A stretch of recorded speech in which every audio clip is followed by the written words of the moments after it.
Welcome to Chasing Pars, the podcast where fairways meet fresh takes, whether you're grinding for birdies or just trying to avoid double bogeys. We're here to break down the game, share stories, and help you chase those elusive pars. So grab your clubs and let's tee off. Hello and welcome back to Out Here Chasing Pars, episode 55 if I'm not mistaken. Joining me this evening, as you can see, on the Sunday of the Masters as we record, we have Mr. Richard Bayliss. Richard, thank you very much for joining me. No problem. Thanks for having me. No, giving up your time when you're stuck at work is always a bonus, but let's not tell the bosses that one. No. So we'll start off with the usual boring question. Everybody will probably be sick of it now. But golf for you, when did golf start for you? Were you a junior golfer or a COVID golfer or somewhere in between?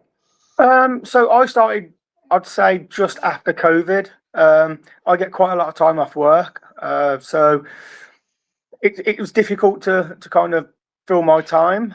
A lot of my friends and my family were always working like Monday to Friday, but I do 2 days, 2 nights, and then get 4 days off. So I literally one day thought to myself, I'm going to go to the driving range. I went to Sports Direct, bought myself, I think it was a pitching wedge or something for like 20 quid. And then literally went to the driving range for 2 or 3 hours every single day that I could, which was like at least 5 times a week. Met some really, really fantastic people through playing golf. And yeah, as I spent more time there, I invested in some clubs, a better driver, some lessons. But yeah, that's where golf started for me. So how old were you when you first started playing golf, shall we say? So I'm 41 now. I'd say like 37, 38. So just after COVID really as well. And Yeah. What had you been a golf so I played the computer games when I was younger, like most people. Watched little bits and pieces through the Tiger era, basically. I think every sport's got a sportsman that, even if you're not a fan of the sport, that you're kind of drawn to. Obviously, golf had Tiger Woods, tennis had Federer, Ronnie O'Sullivan and snooker, etc. Whenever they're on, I would watch. What was your interest in golf, if any, when you were a kid and in your 20s? As a kid, I'd probably say not so much because I was big into football and rugby back then. And then 20s, not really. I spent a lot of time running. I used to run for a very good running club around here. And then it was one of my ex-girlfriends that really kind of piqued my interest in it because her brother and her dad played. Okay. I didn't get around with them until, I want to say, about 2 years ago, to be honest. But yeah, again, I'd watch the big events where Tiger was playing and stuff like that. Yeah. And I'd always, like you say, you watch things for, like the football, I'd probably just watch a World Cup final or something like that, just the big games. But if Tiger was playing, then yeah, I'd make sure I watched it.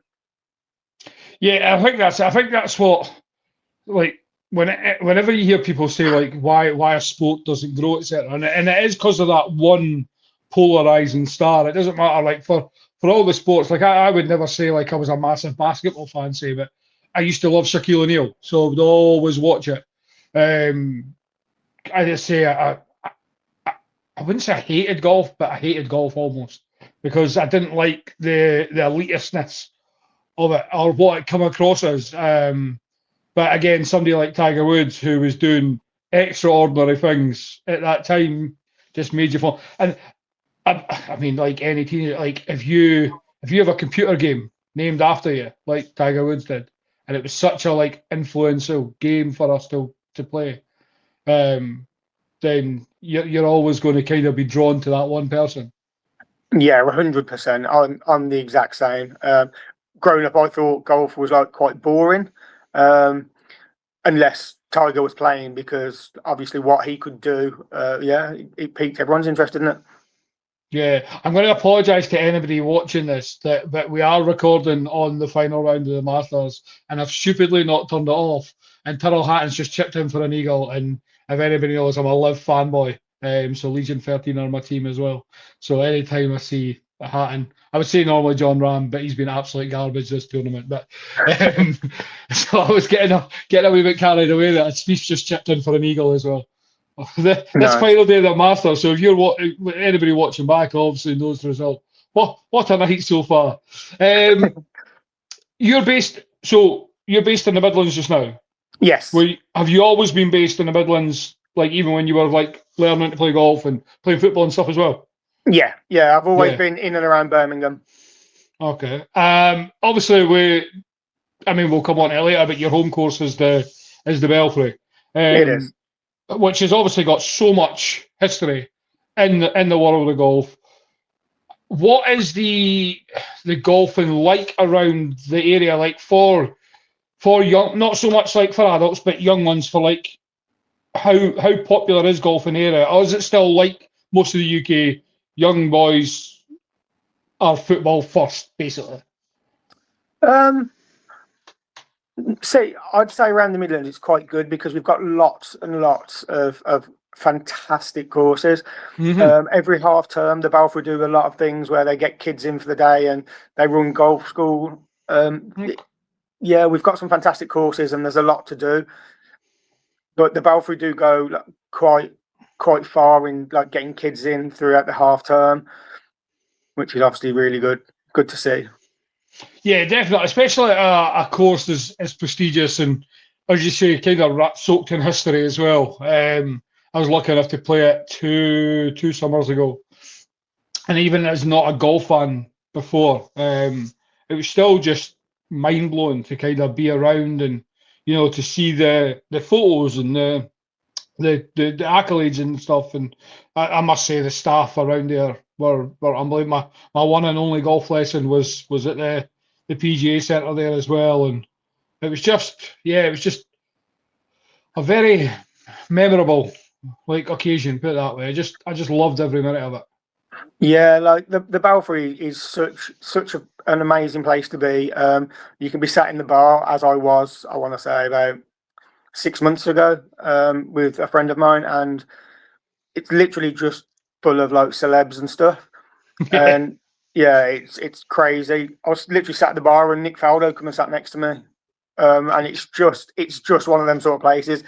Like you'll never catch your breath, and you don't even get starstruck now with who you see there. Just becomes daily routine, isn't it? Yeah, like I think it was my birthday about 2 years ago. I was just literally walking to the driving range with a friend of mine, and right next to me walking was Rick Shields. And literally, we spent about half an hour chatting, and then we just jumped onto the bays next to each other. That's class. Yeah, that's again, like when you think of somebody like Rick as well, like that's a lot of people, young people.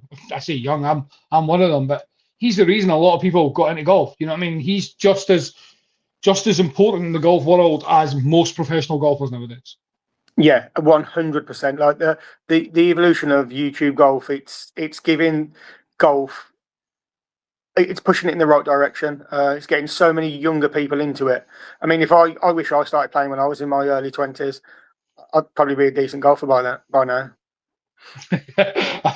I'd probably still suck, but it's one of those. I'd love to say I wish I played it when I was younger, but I know I wouldn't have took it as serious as I do now, because football was always going to be first and foremost. Like the competitiveness, or it was for me anyway up here. And I mean, we are meant to be like the home of golf and stuff. So I still, I don't think. I think it was the right place, right time. COVID was probably the best thing to happen to me for that reason. And it was, worked out better for me. But I can understand people saying that they wish they played it younger, but I had too much going on in football and stuff, and it would have been nice to have like something to go to and like summertime stuff like that type of. But I know how angry and competitive I got at football. If I had still had that right frame of mind, I'd have snapped many a golf club. Yeah. I mean, I think I've done well. I haven't thrown a golf club yet, and I haven't broken one. I've not broken one, but I threw one actually on video just this year. I just, I lost the plot. My hands were so cold and I was just getting fed up. And I just threw my wedge about 30 yards. So I was quite impressed. It went further than the ball. I mean, playing Cleve Hill today with the Nomad event, I nearly threw one. I was closest I've been. It was so cold. It was so wet. The rain was coming down sideways. You just couldn't catch a break, and you were that far from the clubhouse. There's no point walking back. That's yeah. Anybody who's not in the UK listening to this, we've had it horrendous the last couple of weeks. Whether it be wind, rain, I've seen snow in people's videos in the last couple of weeks. We're meant to be in spring. Like, give us a break. Yeah, definitely. Right, before we come on to my favourite topic and we talk about your golf clubs right now, let's talk about the Belfry. Obviously, 3 courses, all 18 holes. You've got the Derby, the Brabazon, and the PGA. Is that right? Yes, that's correct. So I've played the Derby course, which is what people would class as the lesser of the courses sort of thing, like the lesser known one anyway. I thought it was lovely. It's such a great course. Shorter one, nice and attackable, pristine condition when we played it. So can't fault it. Out of the 3 courses, do you have a preference? Oh, that's a tricky question because I do love playing the Derby course. It's like you say, it's an easy course to attack. But then the Brabazon's got the history, but it's very, very hard to get onto, even as a member there. Okay. We do have certain times that we can book, but as you can imagine, they're taken straight away. The Brab is literally fully booked from about 2 weeks ago until the end of August, I think it is. Wow, yeah. So you have to get in there quick, and it's like 300 something pounds for a person to come and play. Wow, okay. But it's got the history, and it's so well looked after, that course is. They've got so many greenkeepers, and I've played a lot of courses, and it is, for me, the Brab's got to be up there. And I know I say that because I'm a member there, but I just think the way it's looked after, it's fantastic. For me, the worst course at the Belfry is the PGA. Okay. And I'm going to say that because it's such a long course. Your par 4s, most of them are like 450 yards. So it's just so long. And I find the PGA a slog. Yeah, as amateurs, we're never going to enjoy courses like that. We really are, because you realistically need to be close, at least 300 off the tee, really, to make that enjoyable.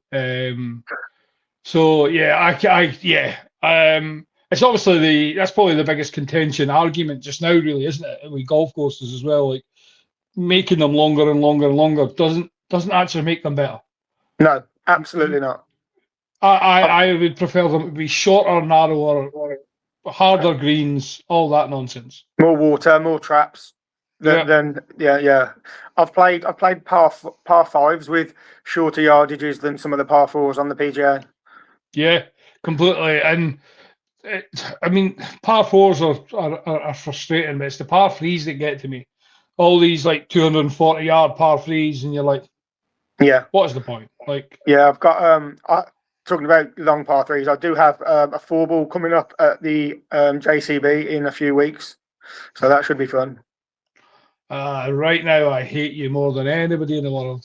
It's my only dream course. I haven't filled all the spots yet, so I'll keep you in mind.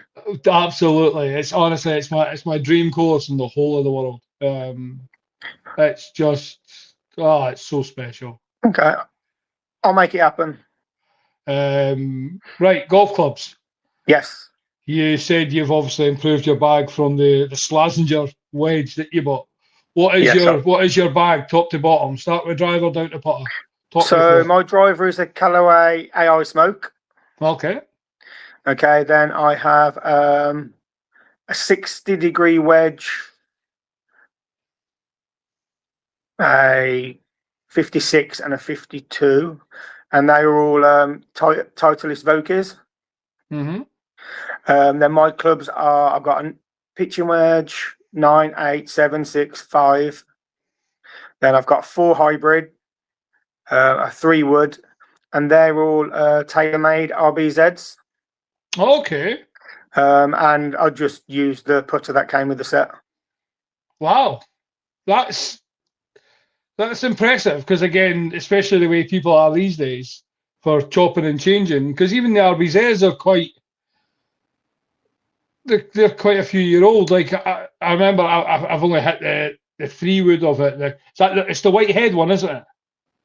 Yeah. Yeah. No, mine's black and green. Okay. Mine were new 2 years ago. I've had mine 2 years, so I am due to change them. They brought out a newer set of the same version. Okay. Because the old one was like a white head, and it was. Yeah. Yeah. Okay. So are you? What the choice of TaylorMade and the irons and woods, was it just as a package set sort of thing, or was it preference of that brand? Yeah, because I hadn't been playing long. I didn't really want to go and get fitted for clubs. So literally I just bought them online. Okay. Yeah, I bought them online. Any intentions to change the irons or the woods, or are you going to hang on to them until? I'm going to get a fitting. I want to say, where are we now? Probably like mid-June, beginning of July. So we'll be getting a new complete bag. Complete bag. Yeah. I'll keep my wedges. I'll keep my wedges. Wow, that'll be. You'll have to let me know how you go. You have to come back on and talk me through the fitting one and then the results of it. Are you going to go in with like a proper empty mind, just trust the process and just go with whatever they tell you? I will, yeah. Yeah. Spend the day trying a few different sets out. Yeah. Have you got a place in mind to go? Well, I was going to go to American Golf, but some friends of mine own a place in Birmingham called Scratch Golf, so I might go and see them and see what they can recommend. Yeah, I mean, no disrespect to American Golf, they do a great job, but I think if you can go to an independent place, it's always better, even if they're friends of yours, because there's less risk of it being like a commission-based choice. And let's be honest, we don't really have a clue what they're talking about when they start telling us numbers and spin rate, and we know how it feels, and excellent. But yeah, I think I kind of wish all fitters would just start charging you a price, and it comes off the cost, obviously, at the end. Yeah. But at least that way that they're getting paid for their time, and they're not likely to push you in like a certain way, whether. Even let's say Titleist are offering them, like, you get an extra 10% commission if you get them to go with our clubs, and Callaway are offering 22% sort of thing, like, along that line. Let's just keep it impartial and go in. And that's, even for somebody like me, like, I think that's why I'll never get a fitting, because I don't think I could ever hear the fact that TaylorMade clubs suit me best, because I know I would never buy them, I'd never use them. So yeah, I mean, is it bad that I haven't even considered going to the Belfry to get fitted? Yes and no. The only reason I would say no is purely because when I had my lesson, I was speaking to the guy in there about fit. That's the Ping Performance Centre as well. Yeah. So I would be concerned. I wouldn't be concerned because Ping are great clubs, but I would be concerned that that's the route they try and push you down. Again, Ping are arguably the most forgiving clubs on the market, so you're not going to go wrong.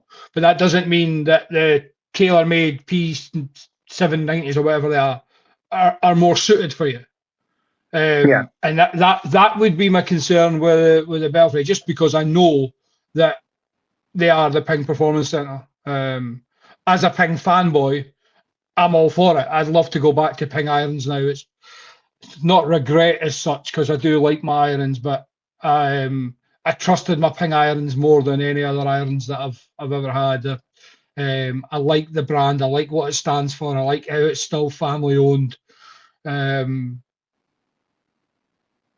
But yeah, I think if you're going to pay all that money, because let's be honest, a fully fitted bag's it's not a cheap choice. I just think you've got to get what's best for you, and not necessarily what you think's best for you. And again, I would say the same to myself. And if a fitter, John Smith down the road, tells me that by head and shoulders, TaylorMade are the best brand for you, I've spent that money and invested my time in it. you'd have to trust the process and go with it. So yeah, I think you're making the right decision not going to going to the Belfry, only because again they fully admit that they're the Ping Performance Centre. So how can they be justified? If imagine a Ping representative's there when Craig's fitting you. There's nobody called Craig, by the way, for anybody. But like, he's there and he hears Craig say, Richard, sorry, they Pings aren't good for you, but go and use those Callaway smokes. Not going to look good. Not going to look good for the brand, is it? And so, and I'm not saying that would happen. The guy could be perfect, and he could, but unfortunately, just cause that name. I think if you're, could you imagine? Let's say you got a brand deal tomorrow with Tacoma, right? Yeah. You're not going to say a bad word about Tacoma. You're going to tell everybody they're the best islands in the world. 100%, yeah. And unfortunately, that's where I think that's where everybody needs to be careful online when they're listening to people talk about a brand that they have, including like influencers, if you class guys on Instagram as influencers, but they're all getting paid by these companies. So but I'd be interested to see, as I say, I'd be interested to see how you find the fitting. So I'm guessing, is this your first one as well? It would have been my first fitting, yeah. Yeah, so it'd be interesting to see like how you find the fitting process and what the results and what you go with in the end. So we'll definitely have to get you on in the summer and find out all about it. We can do it when you come down to the Belfry. Oh, absolutely! I definitely need to get back down and play. I just, as I say, I love that. I love the whole experience. I love my round. I love my night over. I thought the staff, even in the accommodation area and the bar and the restaurant, were fantastic. I love my lesson. I can't remember the guy's name that I had. But again, it was proper fanboyish. We sat and spoke about Ping for about 45 minutes because I had a full set of Ping clubs at the time. So that was just, I was in my element. Yeah, it is brilliant, mate. It is brilliant. We'll definitely get you down soon. Yeah, absolutely. You did mention you had a little competition today. The Nomad event down at Clay's house, was it? I did. So one of the goodie bags we got. So it was a Nomad collective event, and we played at Cleve Hill in Cheltenham. Okay. It was. I can't remember how many teams, but it was so much fun. It's the second one I've done. Second one I've done at Cleve Hill. Okay, and what's the format? Was it, because I seen it was you just had a team of 4? So is it the best 2 scores from each hole, or? Yeah, so it was a team of 4, and it was the 2 best scores from each hole, Stableford, but all your 3 best scores counted on par 3s. Okay. So it was really good. I do like events. I've never really played in one, but I've always seen them, and I'm like, must be a fun team. A bit like your pro-am type things that, like, when you see them at Wentworth sort of thing. When you're seeing like the social media guys and the pro golfers, always looks good. So to get to see it as well with just a group of golfers together. I probably knew more there, but obviously yourself and then Julia, who I interact with loads on social media, she was a massive part of it as well, for sharing it and seeing it. So it was good that it went well, and just a shame about, you said it was a bit chilly. Oh, my clothes are still wet now. Yeah, so I finished there, and it was a 2-hour drive home. Well, 2-hour drive to work. So but unfortunately Julia didn't make it today. Oh, did you not? No, but I've met Julia a few times, and talking about pro-ams, I was on Julia's team in a pro-am at Belton Woods. Okay. So that was for Stromberg. There was me, Sophie Madsden, and our pro was Curtis Knipes. Okay. And Curtis played in, I think it was Royal Portrush last year. Ah, nice. In the Open. But like, me and him still speak quite a lot, and we've got our own books for in the summer. Oh, that's good. I think that's the one thing I'm kind of, like, I'm biased, but I think we've got access to a fair few more like prestige golf courses up here, and probably at a better price than down south. I always find it mad how expensive like you guys memberships and stuff are compared to like what we have. It's mind blowing when you think there's only really a couple 100 miles apart, and couple hour car journey sort of thing. But I feel like all these events type things that you get to be, I see all the guys on social media down south, Midlands and down south is where it's at, where you want to be, like, to, you know, to get to take part in like all the community golf stuff. It's one thing we've not done really well up here yet. Yeah, there's so many brilliant courses around the Midlands. I was actually contemplating leaving the Belfry. Okay. And I've got my name down on the waiting list for Whittington Heath. Okay. But it's one of the oldest golf courses in the country. It's a fantastic linksy course. But it's a 5-year waiting list. Oft. Yeah. So, yeah, I'm going to... well, my name's down, so I'll just wait and see how that progresses. Keep it on anyway. Yeah, I was curious, just as we're talking about membership prices, and feel free not to hang about. How much is a membership at the Belfry? It depends, because you can have a membership for one course. Okay. You can have a membership for 2 courses, or you can have the full membership. So the full membership is, for a new member, I want to say like £4,000 a year. Is there a joining fee in that as well, or is it That's just with the joining fee? Yeah, that's with the joining fee. And what is it after like year 2? Say we no joining fee. probably 3. 3,000. Yeah. I think it's about 3,200, something like that. I mean, to be part of the Belfry, it's not terrible. Yeah, you get a lot of other pros and cons. You get like you get discounts on the food and drinks, and money off in the club shop, and again, it's to be able to say to people, "Oh, you want to play the Belfry?" There were some 100%. guys that did a stay and play at the Belfry last year, and they messaged me, and they really, really wanted to play the Brab. So I got them on the Brab the day after, and I think it should have been like £275 each, but they ended up paying like £40, so that kind of made their day. Yeah, I mean that's the thing where it comes in handy, isn't it? Like that's the bonus of my home course as well. Like both my courses in the top 100 in Scotland, so like it's nice to be able to say, look, do you want to come up and play again instead of £150 a round? You're getting it for £30 a round. Yeah, all that sort of stuff. But I mean, again, we talk about the Belfry. The closest we've got up here to comparison would be Gleneagles, where being like a full-on resort, and you've got the courses and the practice facilities and all that. And I think that's about 5,000 as well a year, 4,000, 5,000 with joining fees and waiting lists. So again, when you compare it to that, you're getting 3 full 18-hole courses. You've got practice facilities. You know, I mean, do you get discount on like accommodation and that for staying and stuff as well? If you were, I kind of would defeat the purpose if you stay close enough. But yeah, I do, but not through my golf membership. I'd get it through friends that work there. Okay, perfect. At least you get the discount some way, so that's fine. Well, that's it. We'll 2 weeks' time we will be in the same place. Actually, we will, yeah, Carden Park. This will be out the Tuesday before, if I'm not mistaken. Yeah, a week on Tuesday, which is the Tuesday before. So looking forward to that. This is my first kind of society event as well. So what have I got to look forward to at these types of things? So I've met Kate, who ran it, and Kate was the one I was just talking to about getting around the Belfry. Nice. Played the Brabazon, so that's how I met Kate. You'll get to meet some fantastic people. I keep in touch with pretty much everyone I've ever met at these events. Yep. You'll have so much fun. You'll make some lifelong friends, and literally, it'll be fantastic memories. Yeah, I'm really excited.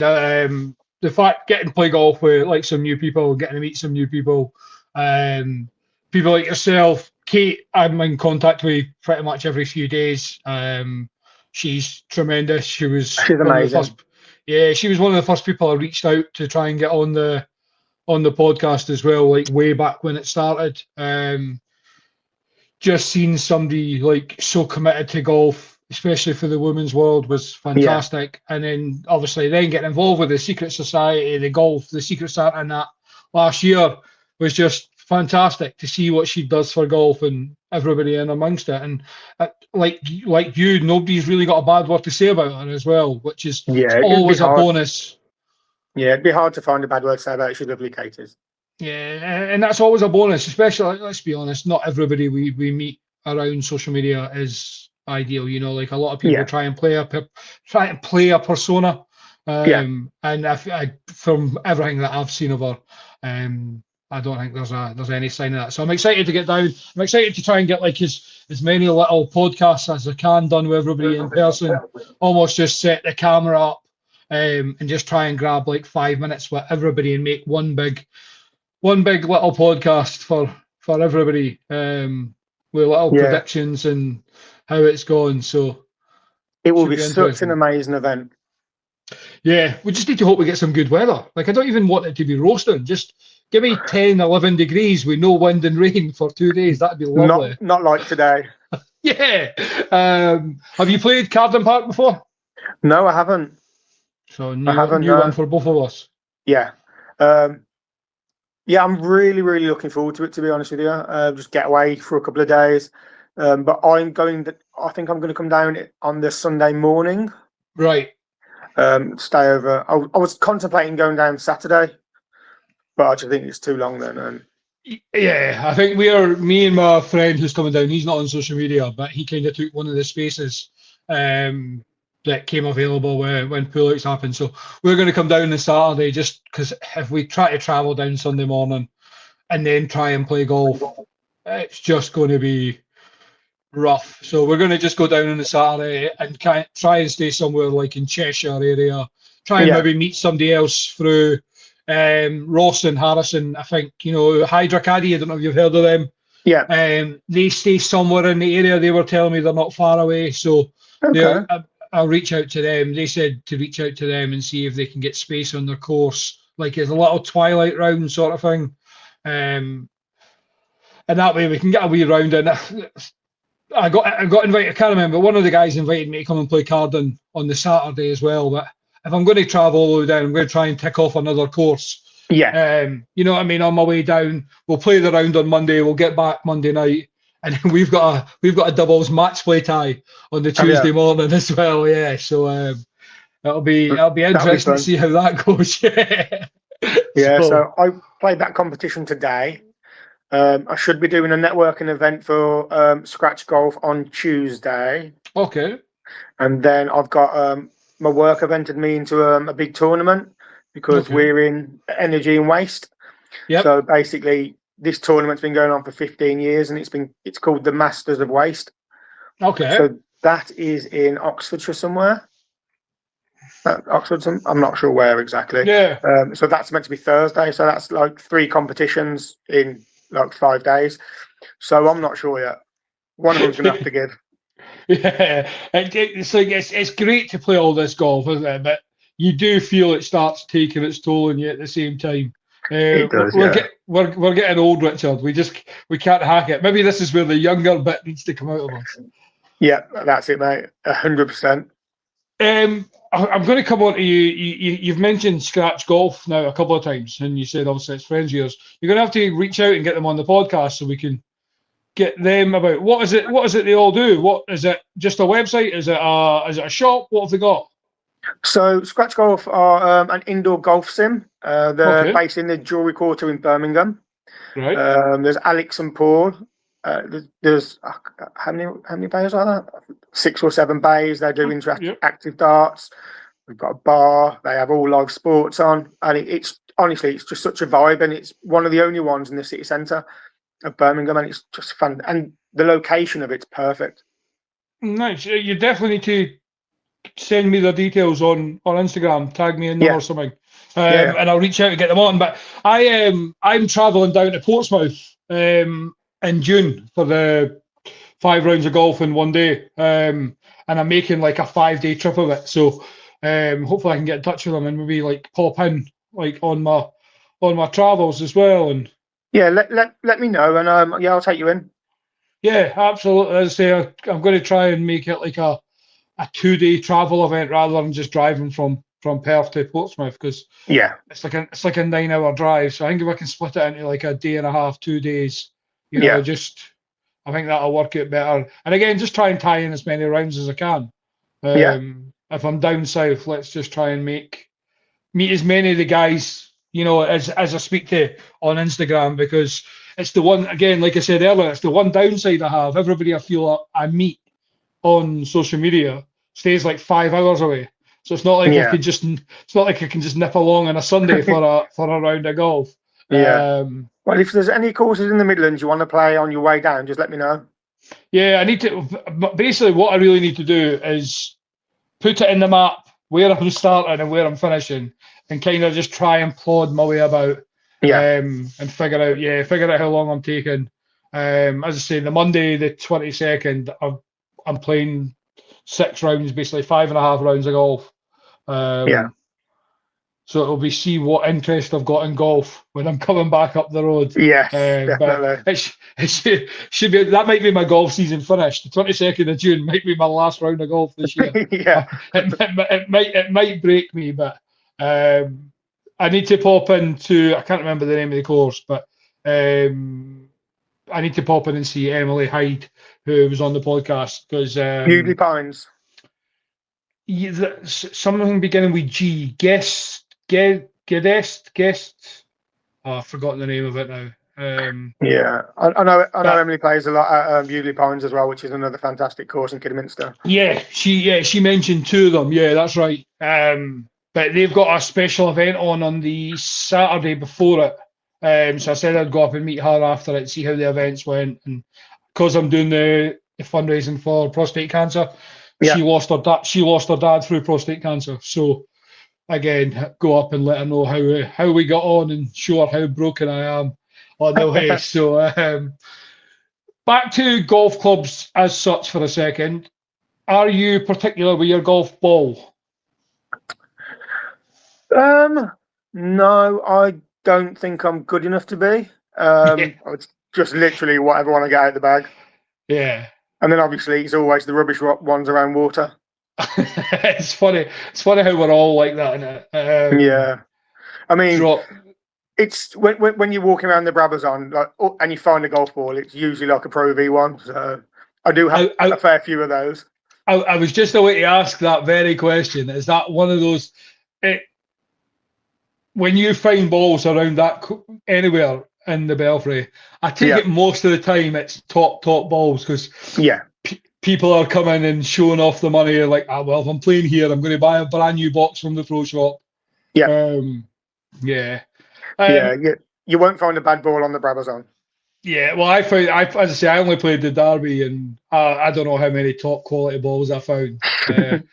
I'll not tell you how many I lost at the same time. I don't know how many I lost at the same time, but I will say it's one of my favourite pro shops I've ever been in. Oh, it's insane, isn't it? Yeah, I loved it. I had a couple of guys come to play what did we play? Oh, I took them around the Brab.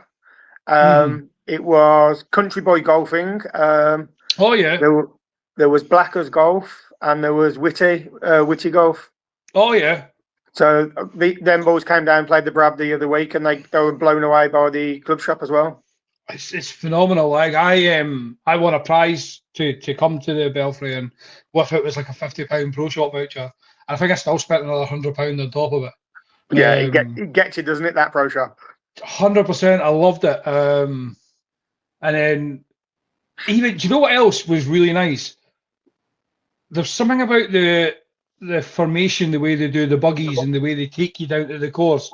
You know how the bus takes you down if you're in a buggy and you have to follow it along, or I don't know. There was just something nice about it, very orchestrated and very there was no mess. Very regimented, yeah. Yeah, it really is.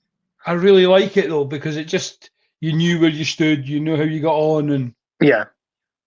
I mean, I can't fault the organisation at all at the Belfry.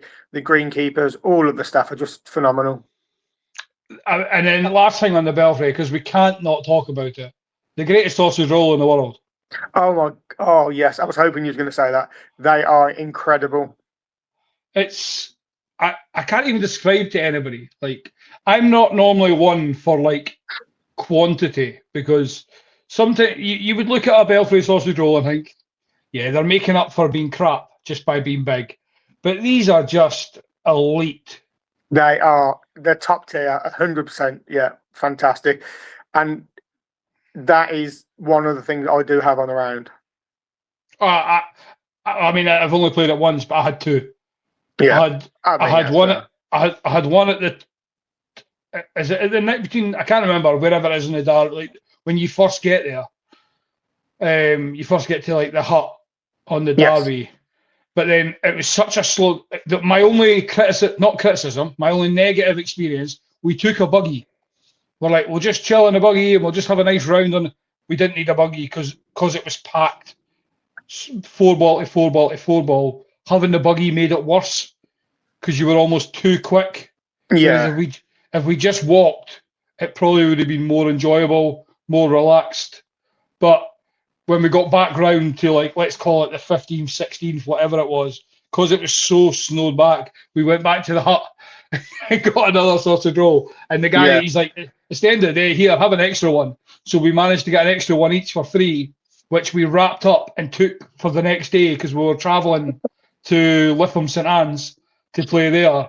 So that was our treat on Lipham, was the sausage roll for the Belfry. It is insane. You can't go wrong with a big sausage roll and a can of Budweiser.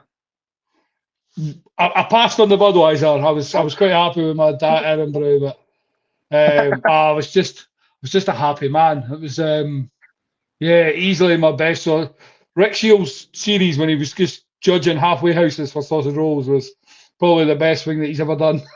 Yeah, definitely. Yeah, I've seen Rick playing there a few times. Yeah, he loves it as well, doesn't he?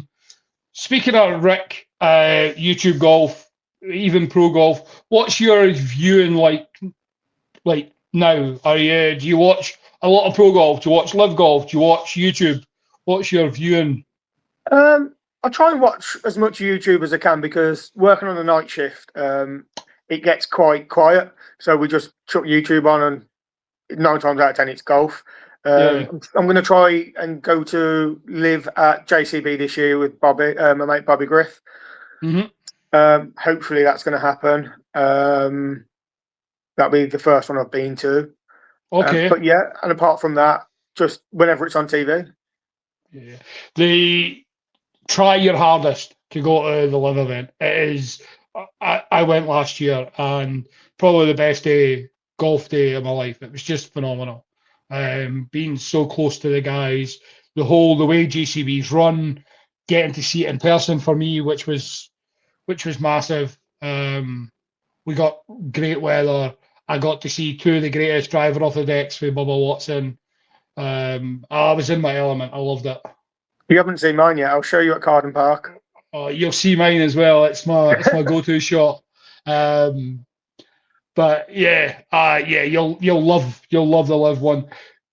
YouTube wise, what would be your go-to YouTube channel to watch? I don't know. I don't really have a go-to. No, just whatever you see. Just I enjoy watching Tubes and Hands quite a lot. Okay. And Jimmy Bullard is just a clown. I love him. I absolutely love watching Jimmy. But yeah, I haven't really got a favourite. Right. And then obviously you're stuck at work now as the Masters are on. But what's the ranking your majors, for example? What order are you putting them in? That's a trick question. I would say, I don't know.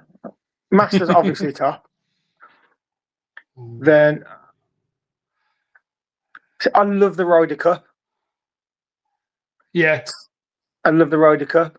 I don't know. I don't really have any particular order for the rest. But the Masters is the one that I would never miss. Ryder Cup again, I'd never miss that. But the rest, I'd say all about the same for me. It's funny. I'm the opposite. I've got an order for the other 3. The Masters is last for me. Really? Yeah, but yeah, hands down. I couldn't care less about it. What's this your is order? probably the Open by a mile. Like nothing comes close. The US Open and then the PGA and the Masters can be they can be on par for everybody. Ryder Cup's head and shoulders above them all. Like if we're classing that as a major sort of thing. The Ryder Cup's like top to bottom. But yeah, Masters. This is probably the first year that's really gripped me. Just because as we were saying before we started recording, how close it is at the top. Rory dropping that lead on for day 2 to day 3, and then because there's so many guys you like at the top who have not won it. This is the first year I've probably watched so much of it. There's so many people that deserve to be up there. Exactly, yeah. I watched bits last year, but I was mainly hoping that Rory would choke and never win the Grand Slam. But so like that upset me. But again, I'm just like, as you say, I've got like Justin Rose on the TV now. Like, if Justin Rose and like Tommy Fleetwood are the two nicest guys in golf, then I don't know what it is. Yeah, I think again, just the nicest guy in the world, isn't he? And mainly, I want him to win it just so I can see Frankie at the Masters every year. I'm dreading the day that he doesn't make top 50 and doesn't get invited, because if we didn't get to see Frankie chip it over the water one time, I'm gonna be heartbroken. Imagine he just chips over and gets a hole in one on his first time. That should be it. Should just end the Masters after that, because we didn't need to see any more. Courses you've played. What would you say is your favourite course you've played so far? Putting you in the spot here. I'm sorry, but I'm gonna have to be biased and say the Brabazon. The Brabazon. That's fair. Yeah.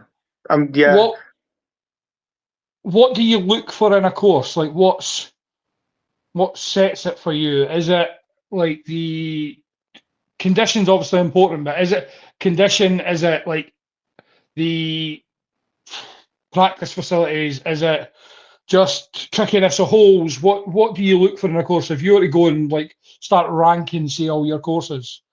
For me, it's got to be an attackable course. Mm-hmm. It's got to have a lot of hazards, because if I'm going to go out my way to play a course, I want it to be challenging. Mm-hmm. Whether that's a good thing or bad thing.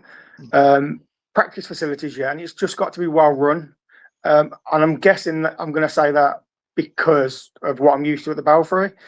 Yeah, I wouldn't so much say a history or anything like that, but I'd say well run, very well looked after, attackable, but with a lot of danger.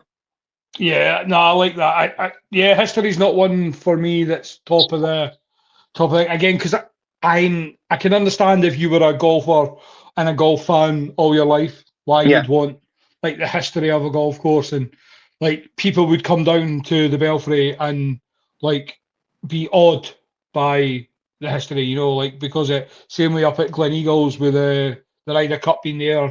I remember playing Octorada with Rab from another podcast, and he was telling me all about like a shot that happened on like the 15th hole at the PGA on the Gleneagles course of the Ryder Cup, and it was like, because I wasn't a golf fan, and I don't mean it in a disrespectful way, that just isn't. For me, I like to be able to come off the course and be able to speak about. Remember the 9th hole at the Belfry, like at the something like the road hole at St Andrews, for example. Those type of holes. I want to. It doesn't matter what the course is. My first course I played was the North Inch council course, not what you would class as like I'm careful what I'm saying. I didn't mean it as in a well wrong, but it's just a proper council course. Like it's not. It's no really got practice facilities. There's nowhere you can go for lunch or for a drink afterwards. Yeah. Just a golf course, block the middle of the city centre. But there's holes off it. You'll come up. There's a 78-yard par 3 that you've got to go over a little burn. There's a big, massive, steep bunker protecting the green. There's water to the left. There's trees to the right. If you go long, you're on a public park. So you always remember it. Yeah. And things like that. I would rather remember holes that I could talk to about my pals, especially if you're going away for a day trip. Remember when Archie put the ball in the water on that hole, and you're not forgetting what hole it was or where it was that happened. It kind of sticks out in your mind. Yeah, and I guess that's what the 10th at the Belfry is famous for. Yeah. I think I was speaking to one of my friends who's a director at the Belfry not so long ago, and he was saying that Tiger Woods was interviewed on Sky Sports, and he was asked his favourite risk v reward par 4 in the world, and he said the 10th at the Brab. Okay. Because if you can get onto the green in one, you're putting for an eagle. Which obviously Seve did back in, I don't know when it was. I really should know. But yeah, so we every time we go, we always video that hole, and I made like a joke video a few weeks back, and it was a joke video. It was done deliberately. When I put my ball in the water on the 10th. But that's what it's all about, though, isn't it? It is doing those sort of things and getting to replicate those shots and stuff. And isn't that the whole point? Because it's something we kind of do as a football fan. You know, we can't jump on. I can't jump onto Anfield and try and replicate like a Luis Suarez goal. You know what I mean? It's not something. But at least in golf, we can get to these courses. We've got access to 90% of the courses that we've seen on TV, we've seen on computer games, and try and replicate those sort of stuff. Yeah. So when Kate, it was Kate, Ryan, and Sam, which is Ryan Bryson, Swear by Golf, and Kate came and played the Brab. Yeah. I drove the green. I was putting for an eagle. I was about 10 foot away, but yeah, it just lipped out. Oh, did you free putt it though? No, so I walked over the birdie. You got the birdie. Oh, that's a bonus at least. I lipped out for my eagle on the Brab. Yeah. Oh, what a time to do it, when you've got guests there showing off. That's it. What's your, not including the 10th then, what's your favourite hole on the Brab? Oh, my favourite hole on the Brab is, I'm going to have to say the 18th, if we're not saying the 10th, the 18th, because there's a lot of water and there's a lot of danger. So on the 18th, you've got to probably carry about 220 to get over the water and be in a decent position to get onto the green. So you go over water, it's a thin fairway. Then you can see the back of the Belfry, and then you can see where the green is. But you've got the big lake right in front of the green. So if you're carrying 220 onto the fairway, you've still got 200 to get onto the green. So it's such a hard hole. Yeah. It's so well thought through. It's definitely a course I need to play. I don't actually know anything about it, really. I'm not going to lie. Again, that historical side of golf isn't my strong point. But am I right in saying in the water, is there a big Brabazon sign? So if you stand on the first tee box and you look towards the 9th, where the pond is, there's like a little bit of a hill, and it says Brabazon in the bushes. The bushes are meant to say Brabazon, yeah. That's what I was thinking. That's because we've seen it as we were driving down in the buggies. Yeah. To get to the Derby. I'm pretty sure I've got a photo of it somewhere on. Yeah, there's probably about 1,000 on my Instagram. Yeah, but do you know what? You never get bored of taking the same photos when you're in a special place or a place. I remember I used to be part of a course called Dunkeld, and I took the same photo every round at the top of the 4th green, looking over like a lock and a cathedral, and I reckon I took the same photo every round for 6 months. Yeah. I'm just trying to get the lights to turn on. It's getting dark. It's all right. I'm only keeping you for another 10 minutes or so. You're right. grand. We will come on to the this or that golf questions, though. All right? Okay. Yep. So the first one, which you pretty much already answered, is the Open or the Masters? Masters. And then to tie in with that, it's the Old Course or Augusta? Augusta, any day of the week. Banned from Scotland after that comment. Links Course or Parkland Course? I'd say Links. No, you're getting better. We're getting better choices. Carrier bag or trolley/buggy?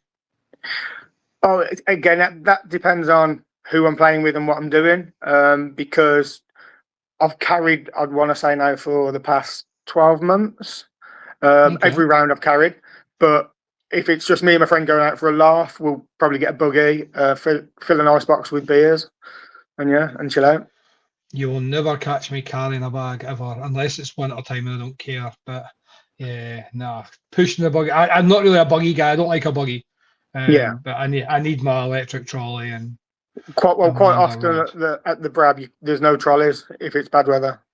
Oh really? Yeah, so you're having to carry. Oh, it's not good when you're in the Midlands because you never get good weather. No. Early morning tea time or late afternoon? So sunset or sunrise for your tea time? For me, sunrise. Every day of the week, sunrise. Yeah. I a lot of times, if I'm finishing a night shift, I'll go straight to the course in the morning and get first tee time. Oh, nice. That question for me, I prefer playing my golf first thing in the morning. Yeah, But my favourite round that I can play is last thing at night after work. You, two, three buddies just chilling on the course, yeah, not really caring if you hit a shot and it goes out of bounds. You just drop another and you try again, and like one of those, and just nice, relaxed, no card in, just you and the nature and the things. Stroke play or match play?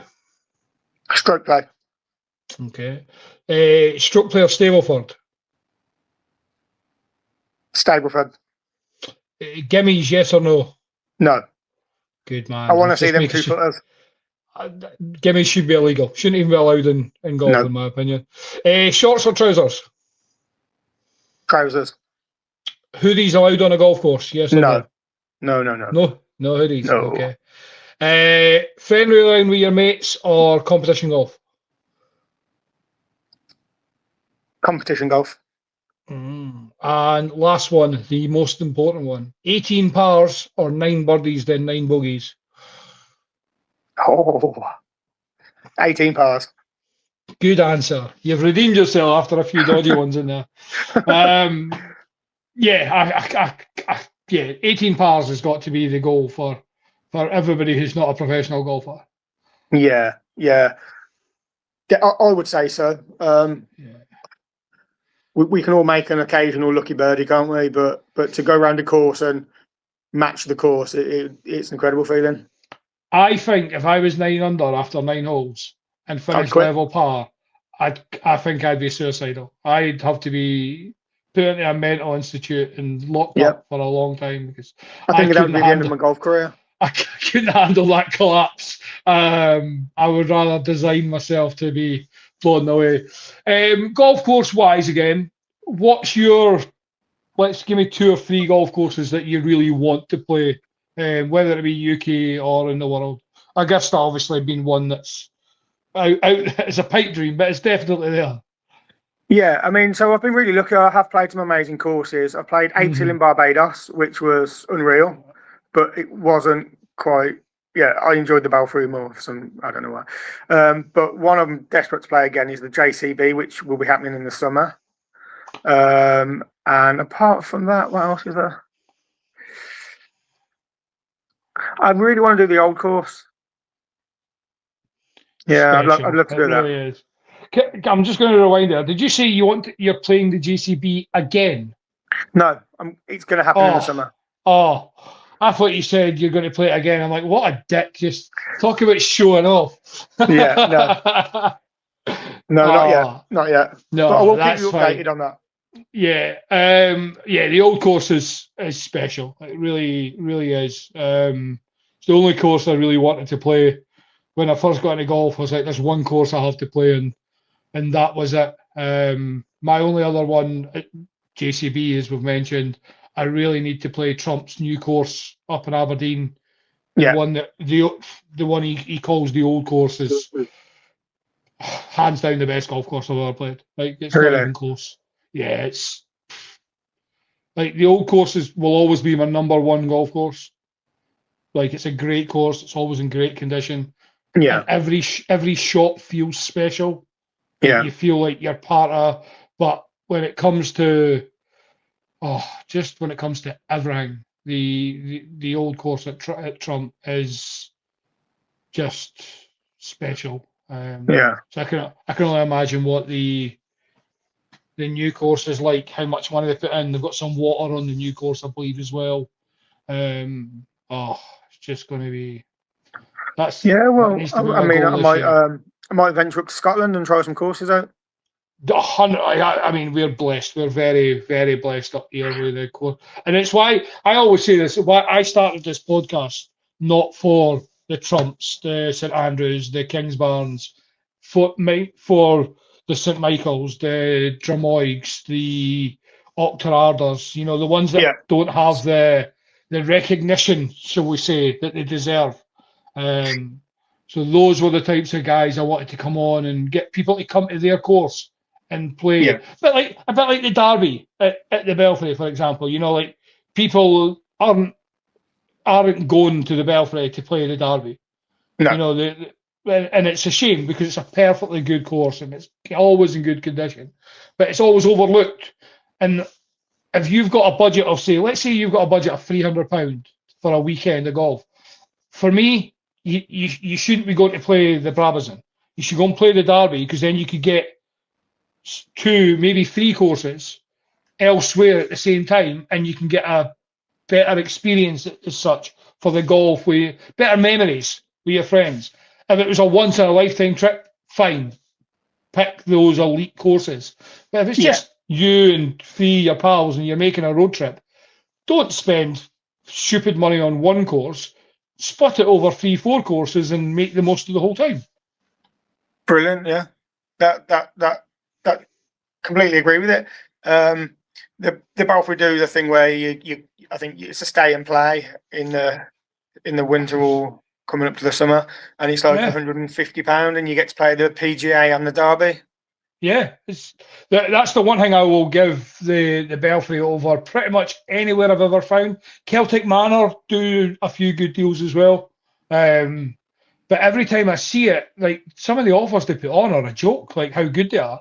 I'm sure at one point, maybe last October, there was a deal to get all 3 for $279.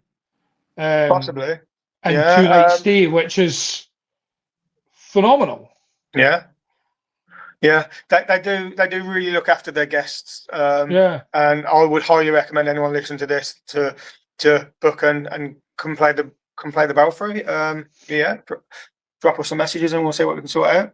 Yeah, absolutely. That's the most important. But save yourself money. Just get in touch with Richard and then go and spend a couple of days with him at the same time. Yeah. Richard, that is the end of the podcast, though. Thank you very much for jumping on with me. Absolutely no problem. And where can people find you if they do want to get in touch with you about the Belfry or just all things golf? So I literally am always at the Belfry if I'm not at work. But yeah, just drop on my Instagram, drop me a message. Anyone wants to come and play, let me know and we'll see what we can arrange. Yeah, I've done it. I've got loads of people down there playing the Brad, playing the PGA. So yeah, anyone's more than welcome. Yeah, I will. If you're just listening, I will tag Richard in it. If you're watching it, the tag will be there. If you're watching the advert on Instagram as well, Richard's handle will be tagged everywhere.